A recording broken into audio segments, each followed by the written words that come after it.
Hey, my name is Dave, and I'm a designer on the Adobe Character Animator team. Character Animator lets you animate any Photoshop or Illustrator file by using your voice and a webcam. Today, I'm going to walk through the process of making a puppet from scratch. We'll split things up into 3 lessons. First, we'll focus on making an expressive face, complete with head turns and a fire-breathing animation. Second, we'll learn about creating a body, including swapping in different hand positions and creating poses. Finally, we'll learn how to export this as a live cartoon or record, edit, and publish a great final piece. This whole project is available as a free download, so you can pick it apart and see exactly how everything was made. And you're totally free to use this monster or any edited version of him for your own creations. But ideally, you'll use this as a guide to help create your own unique characters in your own unique style. Today I'm going to use Adobe Illustrator to build my character, but you can just as easily use Photoshop, and 90% of what we'll go through is the exact same for both programs. You can also find and refer to a Photoshop version of this character in the example files. Okay, let's make a new Illustrator file. Usually I think about making the character in the highest resolution I'll need for a close-up shot. I know that this guy is going to be in a YouTube video, so I'm going to personally start with a 2000 by 2000 canvas. Just take a second to think about your final resolution and plan accordingly. So when I'm making a new creation for Character Animator, I always start with the head. The face really is the most important and expressive part of a character, but also one of the most complicated to put together. So I always want to make sure that I get that part working before moving on to other stuff. I'm going to start making my character using the pen tool, just drawing simple shapes with a little bit of stroke to them. And I'd say the only real guideline at this stage is to build your character as individual parts, because you'll probably want to animate or manipulate each part later on. So with this guy, I've made an orange horn that has several pieces, the main horn background, a couple of strokes that I set at 25% opacity, and a shadow layer that I'm setting at 5% opacity. And I just made that shadow by duplicating my horn shape, making it all black, duplicating it again, moving it over slightly, and using the Pathfinder tool to subtract them, leaving me with a small portion of my horn that can now serve as my shadow. So I'm not sure what I want to do with this horn yet. Maybe I want it to have some slight gravity sway to it, or I want it to move to sell a head turning effect. I'm not really thinking about that too much right now, but I do know that this is an individual part that I may want to manipulate. So I'm going to make it a group. In Illustrator, that's Command plus G on Mac or Control plus G on Windows. And I'm going to name it L horn for left horn, and by left I mean the character's left side, not the left side of the screen. And I'll keep doing this, making artwork, grouping it, and moving on until basically I have a bunch of parts. So this is what a finished head might look like in Illustrator, just a bunch of groups and parts. Once I'm done with that, I'm going to select everything and group it together, and I'll rename this new parent group to head. When I name something head, that's just going to tell Character Animator that this is what I want to control with my own head. Then I'm going to rename my top level, this is probably called layer 1, to a plus symbol and whatever your character's name is. This guy's called Wilk, so I'll type in plus Wilk. All I'm doing here is creating a basic structure that will give me the most flexibility when controlling my character later. I'll explain the plus symbol a little later on, but just trust me for now. So let's test it. Let's bring this into Character Animator and see if it's working. Character Animator is part of Adobe After Effects CC 2015 or later, so if you have After Effects, you might not know it, but you already have Character Animator. Just go to File, Open Adobe Character Animator. To import our character, go to File, Import. Find your saved AI or PSD file and bring it in. This turns it into what we call a puppet, and it gets a little puppet icon. This panel on the left is your project panel, where all your artwork and scenes and recordings will eventually show up. Let's double click on our puppet to open up the puppet panel. Now I can see all my groups and layers showing up on the left and my artwork on the right. I want to point out a few things. First, I can select the head group and look in the tag section in the properties panel on the right. Notice how the head graphic is illuminated. That means Character Animator sees that I have named a layer or group as head and has automatically tagged it for me. If I switch on the text view, I can see all the canonical names the Character Animator is looking for. In this case, it found head, so that's lit up. We're going to be tagging a lot more parts soon, but for now, the tag area is a handy cheat sheet for all the potential parts you can control. Here's another thing. See that yellow dotted circle in the middle of the head? That's its origin point handle. That's the spot where the head will pivot and move from. I want my head to pivot from the neck, so I'm going to drag that point to the bottom of the head. Alright, everything's looking pretty good, so with our puppet selected in the project panel, let's click Add to New Scene at the bottom. Think of it this way, puppets are your actors and actresses, and scenes are their stage, and that's where you get to perform and see things come alive. If you click on your scene in the project panel, you'll get the scene properties on the right. Here I'm set at 24 frames per second at 1280 by 720, and that's fine for me, but your puppet may be too big or small for your scene. So you have a few options. Number 1, you can change the width and height here to adjust the scene size, and 2, select your puppet in the timeline, twirl down the transform properties on the right, and drag over the values for position X, Y, or scale to move the puppet to a better location. So hopefully things just start working automatically, and you can start controlling this head with your own head. If not, make sure your camera is showing up in the upper right corner, and that both these little webcam and microphone icons are blue, meaning they're on. If you're not seeing your camera, click the little menu icon up here and select Switch to Next Camera until it finds yours. Once your camera's working, you should see these little tracking dots appear on your face.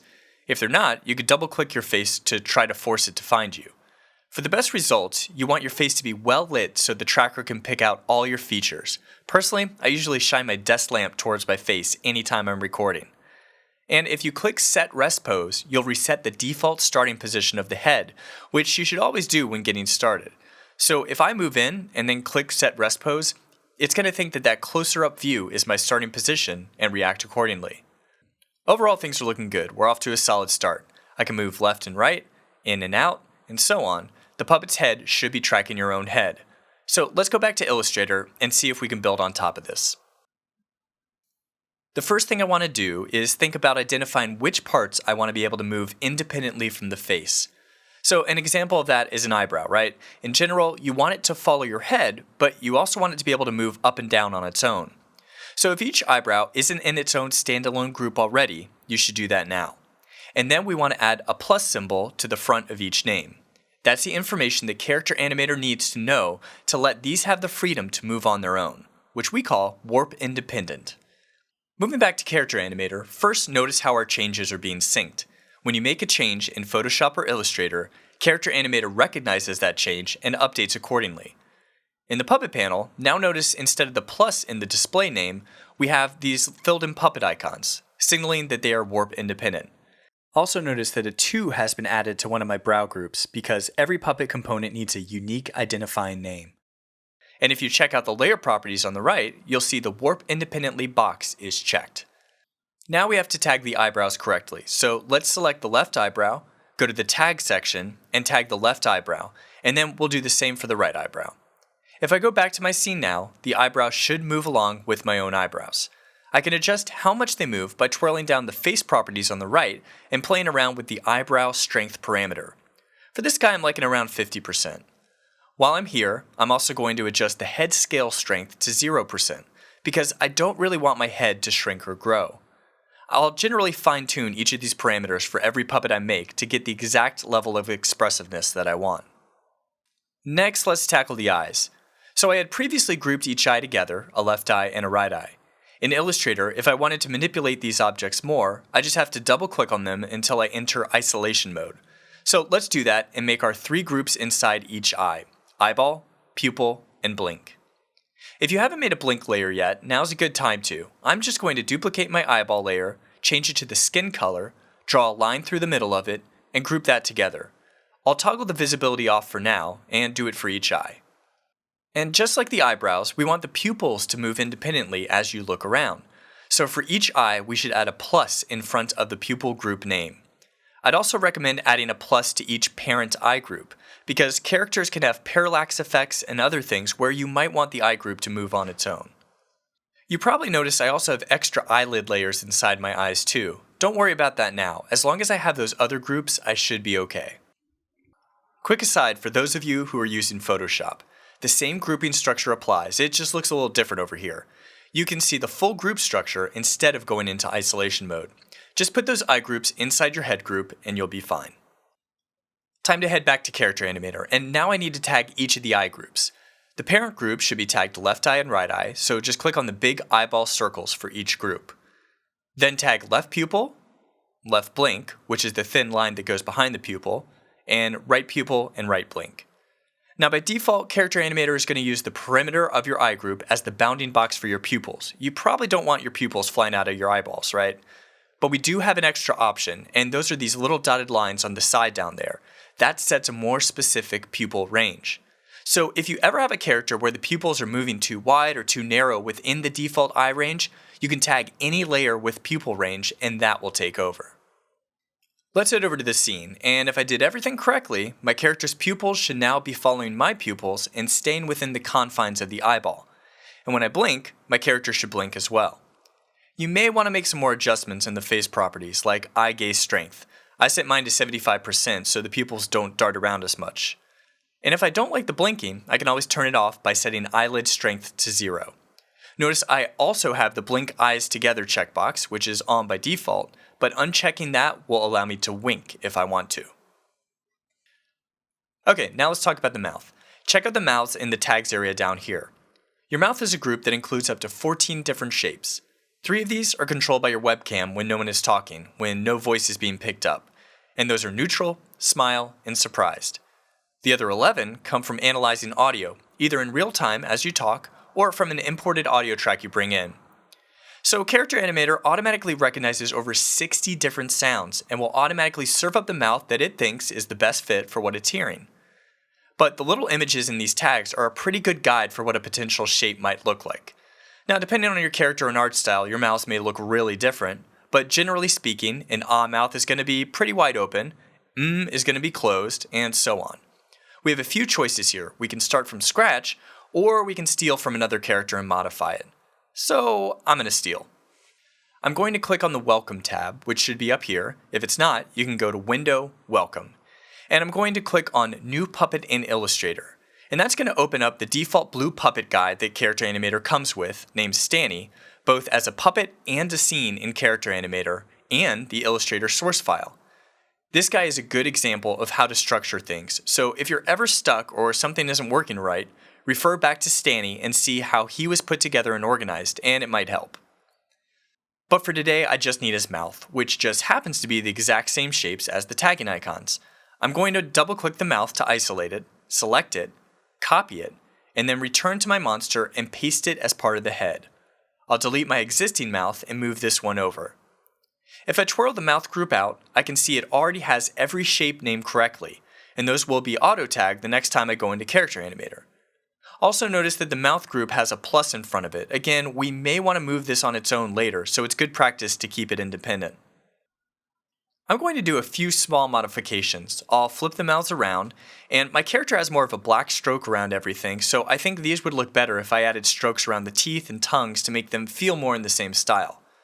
And maybe your character has fangs, or a more hand-sketched look, or it's a robot with a waveform display. So you can edit these or replace them with your own mouths. Just use this as a starting point and guide. Back to Character Animator, make sure your puppet is selected in the timeline and your microphone icon is on. You should be seeing a green bar moving around as you talk. If you don't, try checking your System Preferences or Character Animator Preferences to see what's showing up there. You could just use your webcam audio. I'm using a USB condenser mic, but that's up to you. Anything should work. Now when I talk, my monster is talking as well, and should be doing a pretty good job of keeping up. And if I'm quiet, I can also try to trigger smile and surprised. I found that once you make one mouth in a style that works for you, you can keep using it for multiple puppets, so it's worth tweaking to get it feeling just right. And try to talk loud and clear, close to your microphone without a lot of background noise because that helps too. If you're talking quietly or far away and see this audio level too low warning, get closer or check your system preferences to raise your input volume. In general, a clear, loud signal is going to give you the most accurate lip sync results.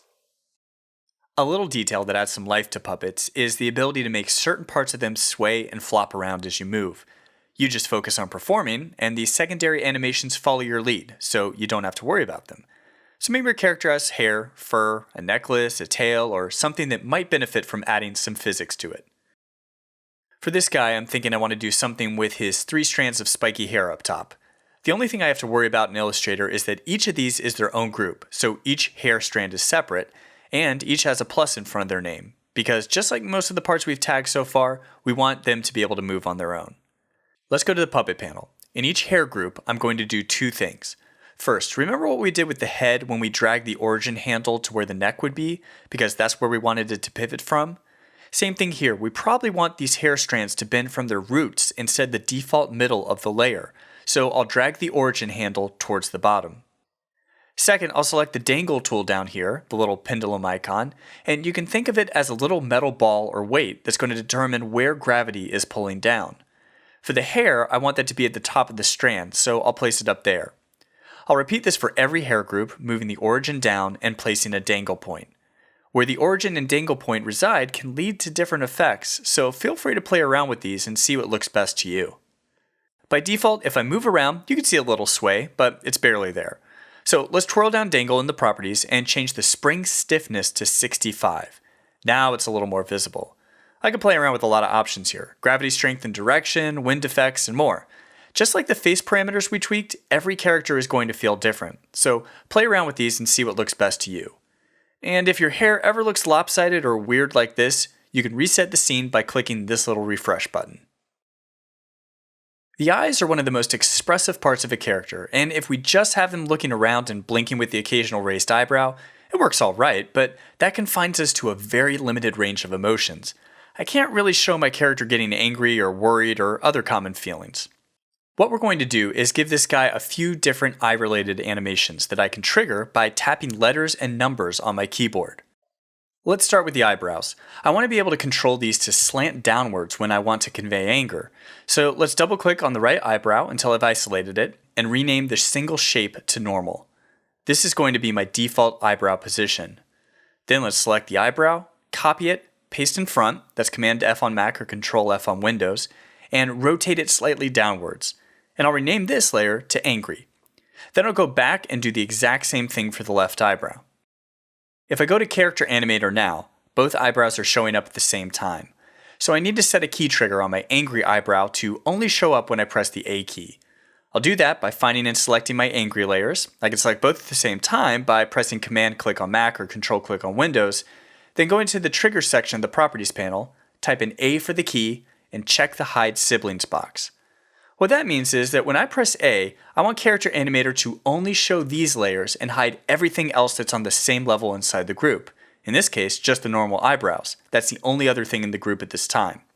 Notice in the keyboard trigger column, I now also have an A listed. When I try it in my scene, it works. When I hold down A, my eyebrows get angry. When I let go, they return back to normal. This is the foundation of a very basic but powerful concept. Keys can trigger all sorts of different variations for your puppet. I'm going to go back to Illustrator and add some worried eyebrows at the same level as normal and angry. Again, I'll just copy and paste the normal eyebrow and slant it slightly upwards to look worried. I want to rig this to W, and here's a new trick in Preview 4. I can actually click in the keyboard trigger column to quickly type in my keyboard shortcuts there. I'll want to still make sure to click Hide Siblings in the trigger area for each one though. And checking out my scene, now I can easily switch between normal, angry, and worried eyebrows. So this is a great start, but the transition between eyebrows is a little clunky. They immediately kind of teleport to their new position, and that can be a little distracting to the viewer. I want to make this smoother, so I'm going to create an in-between state for each of these. Let's start with the angry eyebrows. I'm going to duplicate one and make it rotate slightly, then duplicate that one again and rotate it more, filling in the space between. I'm going to call these Angry 1, Angry 2, and Angry 3. Then I'm going to group them all together and rename this group to Angry. And I'm going to do the exact same thing for the other angry eyebrow and the two worried eyebrows, making a group with 3 gradually rotating eyebrow states. Going back to Character Animator, this brings up an important point about artwork syncing.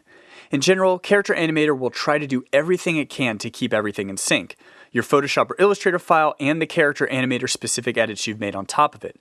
However, in this case, I changed the grouping structure, the hierarchy within the eyebrows, so Character Animator doesn't see the old single layer worried and angry eyebrows I used to have, so those key triggers I added before are lost. I can easily fix that now, but just a warning, this can cause really big problems if you rename or move folders around, making structural changes in your master artwork. You can lose your tags, triggers, those dangle handles, all your rigging in Character Animator, so just be mindful of that. First things first, I'm going to add those keyboard triggers back in. So select the angry parent groups and trigger that with A and hide siblings, and do the same for worried, W and hide siblings. Now I'm going to select all of these triggered groups, find the behaviors area of the properties panel, and click plus. And I'll see this list of a bunch of special stuff I could add to my character. Behaviors are unique scripts that tell our puppet to do something new and extend their functionality, and we're going to touch on several of these throughout the course of this tutorial. For now, let's focus on cycle layers, which, believe it or not, cycles through several layers in a group. And these parameters let me determine how exactly that cycle works. So really, this is a way to do frame-by-frame animation within Character Animator. I can take any multi-frame sequence, put it in order in a group, so layer 1, layer 2, layer 3, and play it back. For the eyebrows, I want them to start when triggered, move from top to bottom, advance every one frame, I want things to move fast, only cycle once, and I want to check both of these boxes, forward and reverse, and hold on last layer. Let's return to the scene and see what this does. So now when I press A, I'm triggering a 3-frame animation. I'm moving from the normal eyebrow to an angry eyebrow with the layers I added in between. And even with just those 3 frames, it feels a lot smoother, not as jumpy as before. And because I checked those last 2 boxes, it's holding on the last frame and then reversing back to its default position when I let go of the A key. Keyboard triggers and cycle layers are a very powerful combination. I ended up doing the same thing for my eyelids. I'm not going to bore everyone and walk through every step of this. You can dig into the file and take a closer look if you want to, but I made a new group called Lids, and I wanted this character's default lid position to be about 1/3 of the way down, so I called that normal, and then I made a few other groups inside with keyboard triggers and cycle layers that let my character widen his eyes and then return to normal, and then close them all the way and also return to normal. Again, all of these are just groups with sequences of layers. Just to add some additional subtle range, I also made some slightly raised and slightly lowered single-frame lids. Now I've got a much more varied repertoire of emotions, particularly when I combine the eyebrows and eyes together. And anything is fair game. If you want to trigger a special big mouth when your character yells, or bulging eyeballs when they're scared, or red pupils when they're angry, or whatever, you can do it. In fact, you can swap out a whole different head. So my head group could have 2 groups inside of it, normal and red. And inside red, I have a sequence of 3 head states where my character is gradually getting slightly redder, closing his eyes, slanting his eyebrows, having his hair blown back, and a few other things. I just added cycle layers to the parent red group and triggered it with the R key. For the actual fire, I found these awesome free sprite animations online from a game developer called PAL Studios. I really like this flamethrower one in particular, so I made a new group inside the final red head group called Fire and placed the sequence inside. Then I added a keyboard trigger and cycle layers at the top level. So now I can combine these by pressing R for the red face animation and F for the fire animation. One other new Preview 4 trick, if I press Command +/ on Mac or Control +/ on Windows, I'll get a handy cheat sheet of all my active keyboard triggers with an option to copy it to the clipboard so I can have a master list of all my commands. Very handy. The last thing we're going to cover with the head is one more optional element that can help add some dimension to your puppets. You may want your character to turn their head in different directions, to look at other characters and props, look at the camera, or anywhere else to add some visual diversity. If this is the first character you're making, I'm going to advise you to skip this step and come back here when you're on your second or third puppet. And I say that because head turning is going to require some group restructuring in Illustrator. And unfortunately, that means we'll lose most of our tags, behaviors, and rigging within Character Animator. It's not the end of the world, it'll take a few minutes of work to get back up and running, but ideally, this is something to think about when you're first making your character, and plan accordingly. Starting in Illustrator, I'll select my head and group it again, and call this new group Plus Frontal, because this is the front view. Before I copy this head several times to create some different views, to make my life a little easier, I'm going to rename the key parts to their canonical names. That way, things will be auto-tagged in each view and won't require me digging in and tagging 14 different eyebrows. So I'm mainly looking at left and right eyebrow, eye, pupil, blink, and eyeball. If you're not sure what these are, you can always refer back to the text tag section in Character Animator. Then I'll select my frontal group, and using Option-click on Mac or Alt-click on Windows, I'll drag and make a copy of my group and call it Plus Left Quarter. Then I'll double-click the head again to isolate just my new left quarter view, and I'm going to select elements and using Shift plus the left arrow, move them all slightly left a little. So I'll do this to the eyes, eyebrows, nose, mouth, hair, and horns. The one thing that I'll move right instead is this horn on the left. It's kind of behind the head, so I want it to actually move the other way to feel like it's continuing to rotate behind everything. If I toggle the visibility, I can get a quick feel of how this turn will look. I'll continue this pattern several more times, eventually building all 7 possible different head positions: left profile, left quarter, frontal, right quarter, right profile, upward, and downward. You definitely don't have to use them all, but I did for the sake of example. Now, I should note that my jumps between views are pretty small and subtle, like the left profile is not a true side view. But that's a matter of personal preference, and it's really up to you how much you want these views to vary. Just remember that if things feel too clunky or slow as you transition, it can feel pretty amateurish. Now we're ready to return to Character Animator, and luckily setting up head turning is simple. I just select the parent head group inside the puppet panel, go to my behaviors, and add head turner. And if I named everything inside that group correctly, then I should see a bunch of names with ones next to them. If not, that's okay. I can select any wrongly titled layers, twirl open the tag section, and easily tag them using the little heads down here. If I go to my scene, now my puppet is automatically turning his head to match my own. I can adjust the sensitivity down here to determine when the switches are taking place. I could also key trigger each of these views, along with hide siblings checked, if I wanted more manual control. Personally, if I'm doing a live stream or a demo, I use the automatic webcam controlled head turning because it's one less thing I have to worry about triggering. But if I'm doing a recorded performance, I'm trying to finesse and get perfect, I tend to stick to keyboard triggers. So see what feels best for whatever your end goal is. Now, if I wanted those extra keyboard triggers or behavior-driven effects to carry over in each view, so the moving eyebrows, eyelids, the dangling hair, the red face fire breathing, I need to manually re-add those to each group. So yeah, that's a decent amount of upfront rigging work, but it'll help the end result feel a little more smooth. Or you can pick and choose, like the red face fire breathing feels too complicated to carry over into every view, so I skipped that. But I did carry over the eyelid, eyebrow, and dangling hair strands. And that's it. Congratulations, now you hopefully know the basics of making a head in Character Animator, and can start applying these steps to help bring your own creations to life. And that's really the best thing to do, just have fun and experiment. So by now you should have a structure that looks something like this, a main character group with a head group inside of it.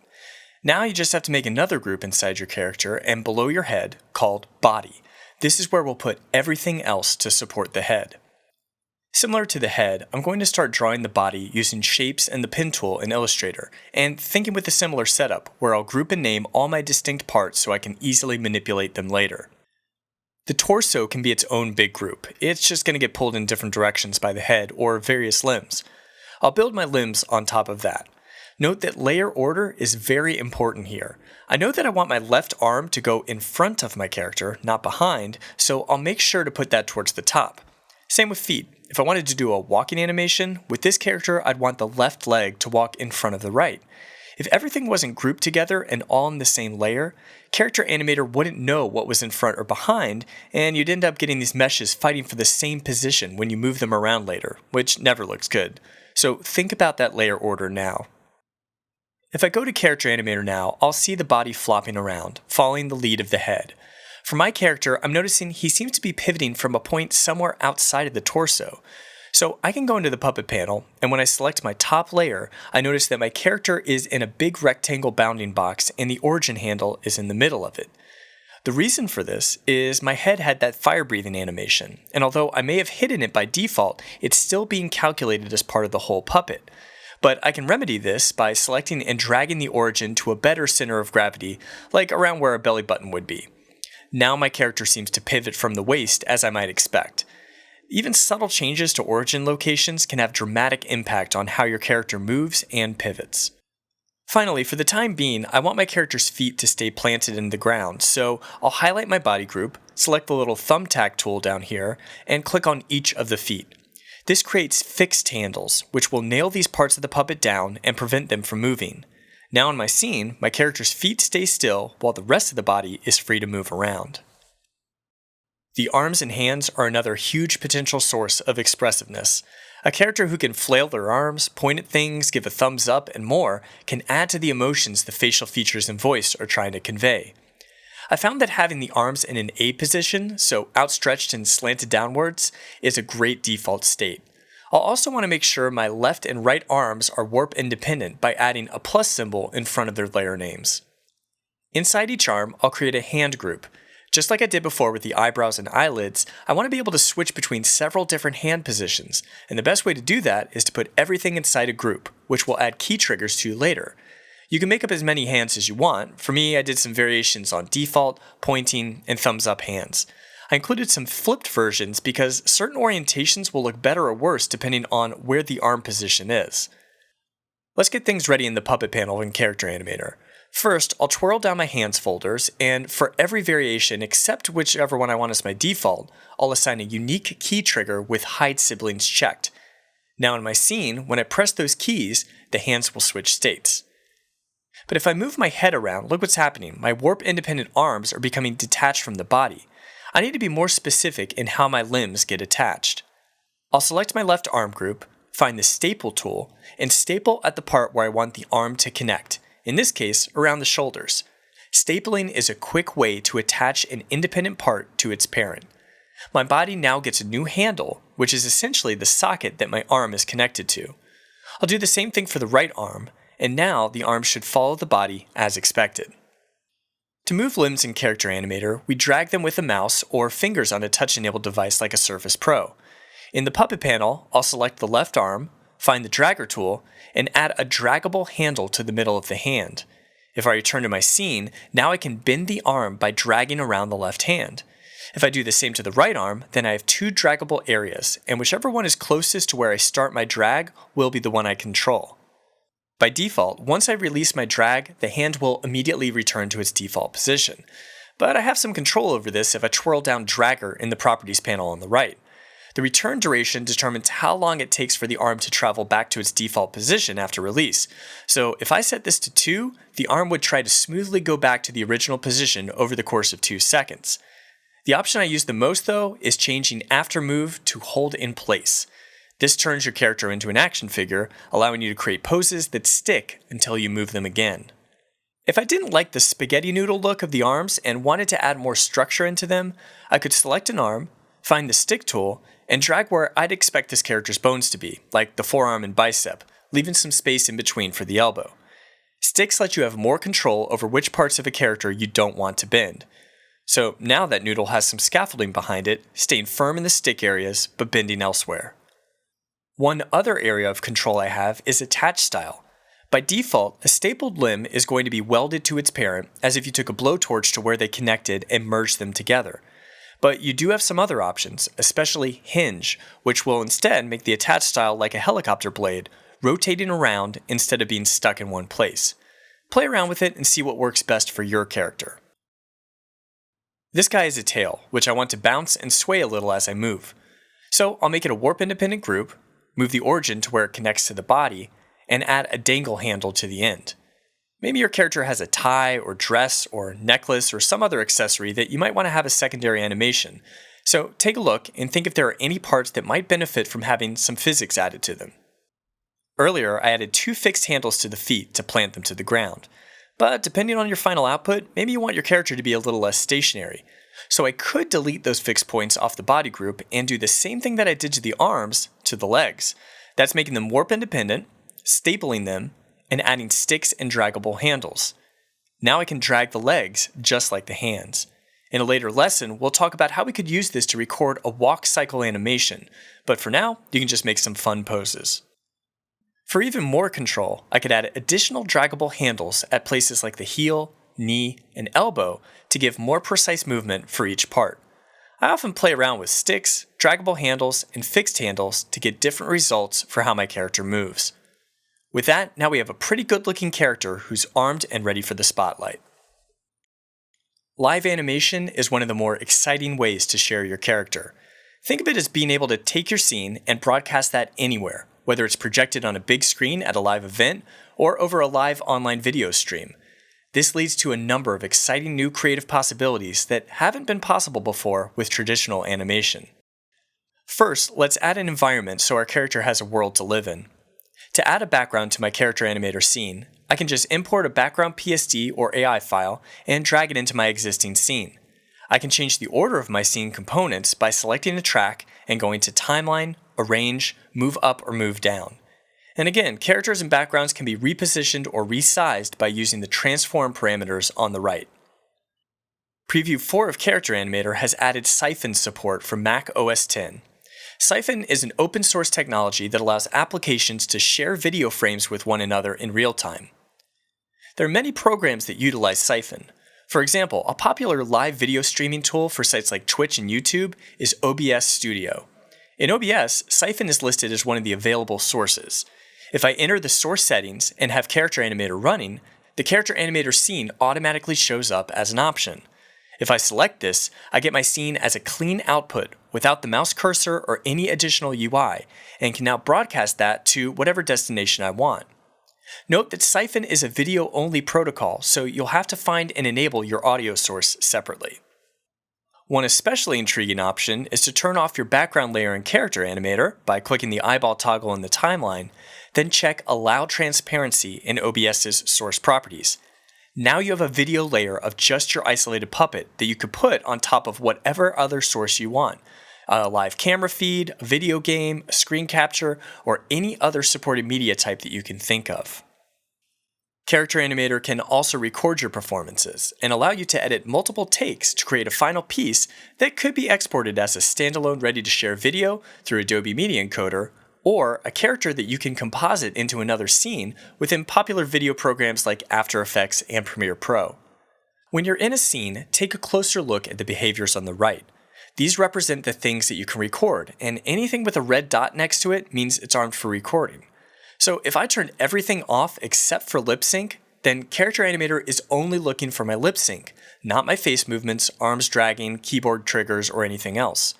So while you could arm everything and record it all at once, you also have the flexibility of recording each part separately, so you can focus on perfecting one element at a time. Note that Dangle and Transform don't have a red dot next to them, and that's because they're passive. If you twirl them down, you'll see that none of the parameters are armed, they're just working in the background. And 99% of the time, that's probably what you want. But if you needed any of these elements to change in your animation, like your character scaling up or down, you would just arm that parameter, which also turns on the parent behavior, and drag the value during recording. Character Animator is a performance-based tool, not a traditional keyframe tool, so to animate, you're not moving keyframes around, you're acting. I usually start with the lip sync. That gives me a vocal track as a foundation to react to for the rest of my performance. So I'll disarm everything except for lip sync. If I select my puppet in the timeline and press record, I'll record my voice. When I press record again to stop, my puppet gets two tracks, the actual audio track and all the changing mouth shapes as a lip sync track. Ideally, the lip sync is perfect and you don't need to do anything more to it. But if you see a wrong mouth pop up somewhere or some other imperfection, you can isolate the section by splitting it out. That's Edit, Split, and then Timeline Split Lip Sync into visemes. This will show you a track for every mouth shape, which you can move, extend, trim, or delete. But most of my voices come from pre-recorded audio. So usually I record and edit a track in Adobe Audition first. Then I import it into Character Animator, drag it into my scene, and as long as my character is selected and lip sync armed, I can go to Timeline, Compute Lip Sync from Scene Audio, which will analyze the audio track and render out the appropriate mouth shapes. Once I'm done with audio, I'll disarm lip sync and turn my microphone off so as not to accidentally create more voice recordings. Next, I'll usually arm the face. Before I record, I want to make sure my character is calibrated correctly, so I'll make sure I'm close to the camera in a well-lit environment, look at my character's eyes, and click Set Rest Pose. One option I like to use a lot is slow motion recording, which is this number next to the record button. If I select 3/4 speed, then when I press record, I'll hear the voice playback slower and have a little more time to react to things. When I finish this performance, I'll get a face track in the timeline.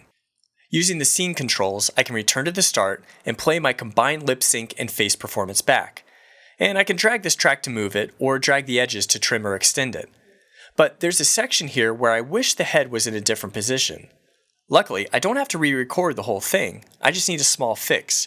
So I'll drag the current time indicator handle to a little before the problem area, position my head like I wanted, record for a few seconds, and stop. Now I have a new take that shows up above the old take and overshadows it.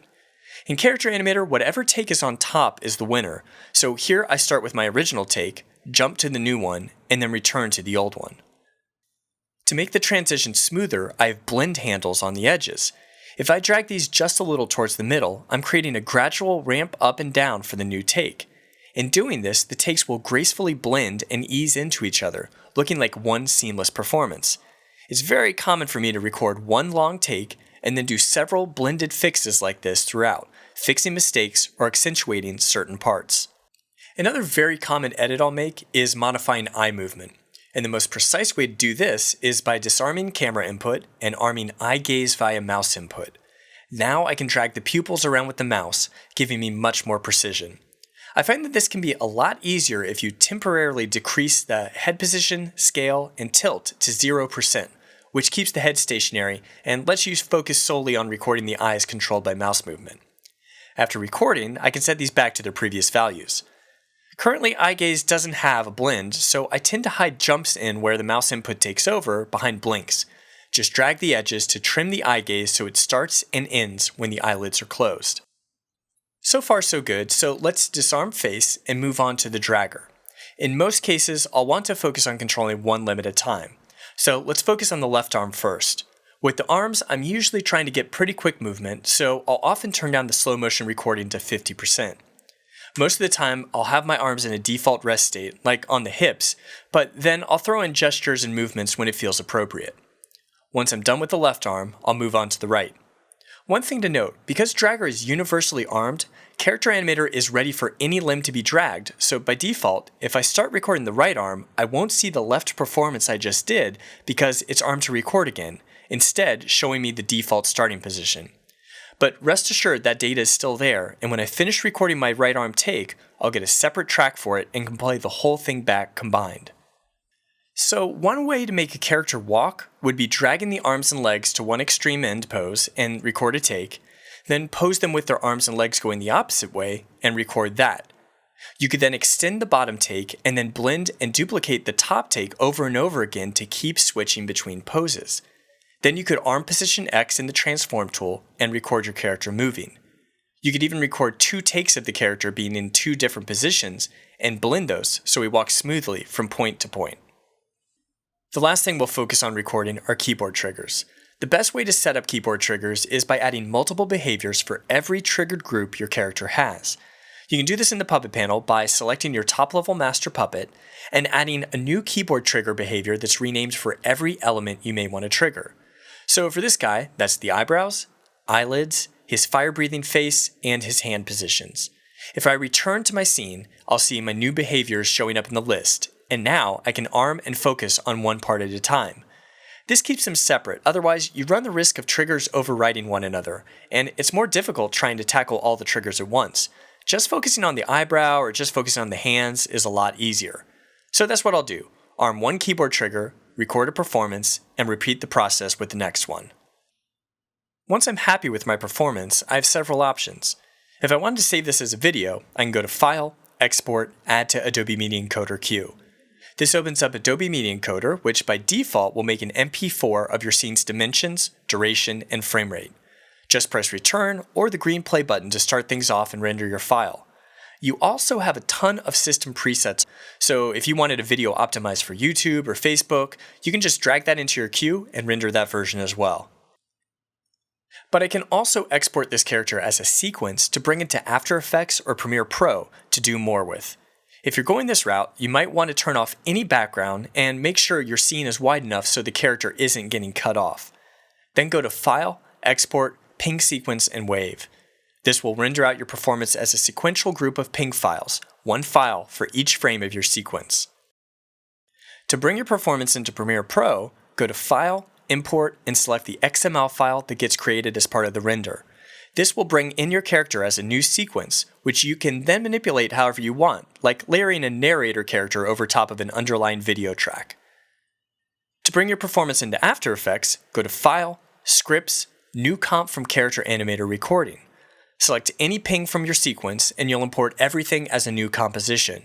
You can then layer and manipulate this over top of other media, allowing you to compose more elaborate, multi-layered scenes.